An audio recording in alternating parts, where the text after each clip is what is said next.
ଅଳକୁଣ୍ଡ ଥାନାର ନୂତନ ଭାରପ୍ରାପ୍ତ ଅଧିକାରୀଙ୍କୁ ଫୁଲତୋଡ଼ା ଦେଇ ସମ୍ବର୍ଦ୍ଧନା କଲେ ଖରସ୍ରୋତା ପ୍ରେସ୍ କ୍ଲବର ସାମ୍ବାଦିକ। ଯାଜପୁର ଜିଲ୍ଲାର ଅଳକୁଣ୍ଡ ଥାନାରେ ନୂତନ ଥାନା ଅଧିକାରୀ ଭାବେ ଯୋଗ ଦେଲେ ଦେବାଶିଷ ଶତପଥୀ।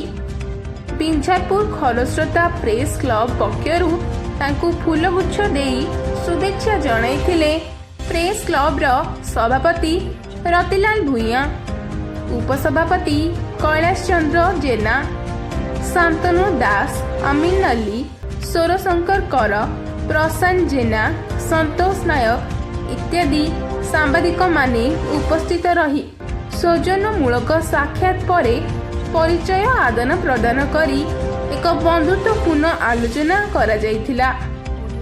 सांबादिक और पुलिस एक सामंतराल कार्य करने सहित अंचल केमिति अपराध मुक्त और मदमुक्त हेब सेथिपाई पदक्षेप नेबाकू नूतन थाना अधिकारी श्रीजुक्त देवाशीष शतपथी मत प्रकाश करथिले। Bureau report DD news Odisha.